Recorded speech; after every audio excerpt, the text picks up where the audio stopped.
बिस्मिल्लाहिर्रहमानिर्रहीम। अस्सलाम वालेकुम दोस्तों, आप जानते हैं कि ये दुनिया तेजी से तरक्की कर रही है। आज इंसान artificial intelligence, data science, social media की कनेक्टिविटी की दुनिया, कई लाखों मील दूर बैठे शख्स की वीडियो कॉल से लेकर न जाने साइंस और जदीद दुनिया क्या क्या करती जा रही है। बगैर ड्राइवर के गाड़ियां बनाने से लेकर इस जमीन सियारे को छोड़कर किसी दूसरे सियारे, मरीख या मार्स तक पहुंचने का सफर हो, या फिर चांद की रोशनी में शायरी लिखने से लेकर चांद तक पहुंचना हो, इस जदीद दौर का इंसान बिलाशुबा इस दुनिया के बनाने वाले अल्लाह की मदद से बहुत कुछ करता जा रहा है। और वो वक्त दूर नहीं है कि जब शायद इंसान जमीन के अलावा दीगर सियारों में से एक सियारे मरीख यानी कि मार्स पर जिंदगी गुजारने के लिए रहने लगेगा। यकीनन आपने अपने इर्द गिर्द बहुत से मौकों पर ऐसा सुना होगा कि लोग मार्स पर प्लाट खरीद रहे हैं। उस सियारे मरीख पर लोग अपने नए घर की तामीर करने लग गए हैं, क्योंकि वहां पर जिंदगी के आसार साइंसदानों को मिल गए हैं। लिहाजा इस बात से इनकार करना बहुत मुश्किल है कि आने वाले चंद 50, 100, 150 सालों में इस दुनिया के लोग एक और सियारे पर मुंतकिल होने लगेंगे। लेकिन सवाल ये पैदा होता है कि जब इस सियारे पर लोग चले जाएंगे तो वहां जाकर किबला रुख कैसे मालूम होगा,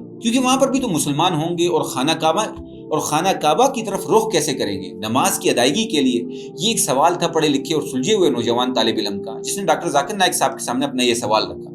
बिलाशुबा ये सवाल बहुत ही दिलचस्प था और हर मुसलमान के लिए सीखने का है, क्योंकि ये गुफ्तगू सारी की सारी अंग्रेजी ज़बान में, इस वजह से उर्दू तर्जुमा हम आपके लिए पेश कर रहे हैं। आइए आपको दिखाते हैं कि इस मुसलमान नौजवान ने क्या सवाल किया और किस खूबसूरत अंदाज से सवाल किया। देखने में इंतहाई मॉडर्न मगरिबी लिबास में मलबूस इस लड़के ने अपना नाम बिलाल बताया और कहा कि वो अकाउंटेंट और फिनांस का तालिब इल्म है और उसका ताल्लुक ऑस्ट्रेलिया से है, और साथ में ये भी कहा कि मेरे साथी और मैं आपके बहुत बड़े फैन हैं। लेकिन दोस्तों, यहाँ पर ये भी देखिए कि अपने गुफ्तगू के आगाज में ही सवाल करने वाले बिलाल ने उस्ताद का लफ्ज इस्तेमाल किया। जब जिद्दत पसंद और मॉडर्न और यंग जनरेशन यानी कि नौजवान नस्ल डॉक्टर जाकिर नाइक साहब को अपना उस्ताद मानती है, तो बिलाशुबा उससे हम मुसलमानों का सर फख्र से बुलंद हो जाता है। जरा देखिए कि डॉक्टर जाकिर नाइक साहब को सलाम करते वक्त ये लड़का कहता है, अस्सलाम वालेकुम उस्ताद। सवाल करने वाले लड़के बिलाल ने कहा कि इस दौर में साइंस बहुत जदीद होती जा रही है और वो कोशिश कर रही है कि वो मार्स पर यानी कि मरीख पर, जो कि एक सियारा है, वहां पर रॉकेट भेजे और वहां पर इंसान रहना शुरू करे। अगर इंसान वहां रहने लगे तो वहां पर किबला रुख किस जानिब होगा? क्या कुरान इस बात की जानिब इशारा करता है और बताता है?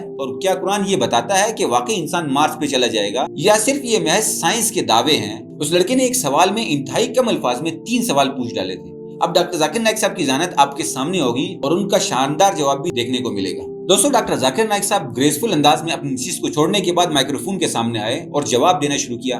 सबसे पहले डॉक्टर जाकिर नाइक साहब ने उस लड़के के सवाल को ही मुख्तसर अल्फाज में दोहराया ताकि सबको समझ में आ जाए, और फिर डॉक्टर जाकिर नाइक साहब ने कहा कि ये पूछ रहे हैं कि अगर हम मार्स चले गए तो वहां पर किबला का रुख किस जानिब होगा। तो मेरे भाई, जब हम पहुंच जाएंगे तो फिर इंशाल्लाह इसका सही जवाब भी मिल जाएगा। अभी इस वक्त तो मेरे पास इसका कोई जवाब नहीं है, या मेरे इल्म में ऐसा कोई जवाब नहीं है। दोस्तों, इस जवाब पर पूरा हाल हंसने लगा और सवाल करने वाला भी। लेकिन डॉक्टर जाकिर नाइक साहब ने साथ में ये भी कहा कि कुरान पाक और अहादीस के मुताल्लिक से इस्लामी तालीमात से हमें ये मालूम होता है कि अगर आप सफर कर रहे हों और हवा में, खला में सफर कर रहे हों या हवाई जहाज में सफर कर रहे हों, तो आप जिस वक्त नमाज शुरू करें आपका रुख किबला की जानिब होना चाहिए। लेकिन अब हवा में जहाज कभी दाएं मुड़ रहा होता है, कभी बाएं मुड़ रहा होता है, या ट्रेन कभी दाएं मुड़ती है, कभी बाएं मुड़ती है, तो उस मौके पर आपको इसकी फिक्र करने की जरूरत हरगिज नहीं है। बस नमाज शुरू करते वक्त आप किबला होने का ख्याल रखें। लेकिन दोस्तों, यहाँ से अहले अकल और सवाल और तजस्सुस रखने वाले लोगों के जहन में ये सवाल जरूर पैदा होगा कि अल्लाह ताला ने मुसलमानों को यह हुक्म क्यों दिया है कि किबले की जानिब रुख करके नमाज पढ़नी जाए। डॉक्टर जाकिर नाइक साहब ने खुद ही ये सवाल उठाया और उसका एक खूबसूरत जवाब भी दिया। दोस्तों, डॉक्टर जाकिर नाइक साहब ने कहा कि अल्लाह ताला ने कुरान पाक की सूरह बकरा चैप्टर नंबर 2 आयत नंबर 177 में इरशाद फरमाया है। तर्जुमा और उसका मफहूम ये है, और ये दुरुस्त नहीं है कि तुम नमाज की अदायगी के वक्त कभी दाएं, कभी बाएं, कभी मशरिक या मगरिब की जानिब रुख कर लो। डॉक्टर जाकिर नाइक साहब ने साथ ये भी कहा कि किबले की जानिब रुख करना हमारी सिमत का तयन करता है, और इसका मकसद ये है कि मुसलमानों का इत्तेहाद, यही यूनिटी है। मुसलमानों का इत्तेहाद होना, एक साथ रहना, एक साथ नमाज पढ़ना जैसे बुनियादी रुकन और दीन इस्लाम के बुनियादी रुकन की अदायगी के वक्त एक ही अंदाज में अदा करना चाहिए।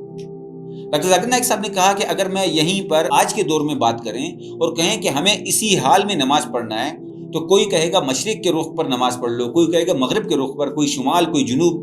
लेकिन अल्लाह ताला फरमाता है कि खाना काबा की जानिब मुंह करना है, तो किबला इत्तेहाद की अलामत है। इत्तेहाद का मकसद है कि अगर किबला रुख का हुक्म ना होता तो यहाँ पर मौजूद लोग नमाज पढ़ने के लिए अपनी अपनी सिमत का तयन करके अपनी अपनी मस्जिदें बनाकर नमाज पढ़ रहे होते। बस अहम बात यह है कि हम मुसलमानों को एक इकट्ठे मिलकर इज्तिमा में एक ही जानिब मुंह करके एक ही अल्लाह का पैगाम एक ही अंदाज और अल्फाज में पढ़ना है। लिहाजा आपकी बात का और सवाल का जवाब देते हुए मुख्तसरन मैं ये कहना चाहता हूँ कि अगर कोई शख्स सफर कर रहा है جہاز میں ہے تو پھر جس موقع پر وہ سفر کرتا ہے اور نماز کا آغاز کرتا ہے تو جب نماز کا آغاز کر رہا ہو تو اس وقت سمت قبلہ کی جانب ہو۔ لیکن دوستو یہاں پر ایک اور اہم سوال یہ پیدا ہوتا ہے کہ اگر کسی انسان کو قبلہ رخ کا معلوم ہی نہیں ہے تو اس کے پاس کچھ ایسا آلہ کمپاس یا کچھ اور چیز بھی نہیں ہے کہ جس سے وہ قبلہ رخ کو معلوم کر سکے، ایسی صورت میں کیا کیا جائے؟ دیکھیے ڈاکٹر ذاکر نائک صاحب نے اس پر بھی بہت ہی خوبصورت جواب دیا۔ ڈاکٹر ذاکر نائک صاحب نے کہا کہ اگر آپ کبھی ایسی جگہ پر ہوں جہاں پر آپ کو قبلہ کے رخ اور سمت کا تعین کرنا ممکن نہ ہو تو ایسا نہیں کرنا ہے کہ نماز ہی نہ پڑھیں، نماز ضرور پڑھیں اپنے علم کے مطابق، اپنی عقل جو بتاتی ہے کہ اس جانب قبلہ ہو سکتا ہے اور اسی جانب رخ کر کے نماز کی ادائیگی شروع کرتے رہیں۔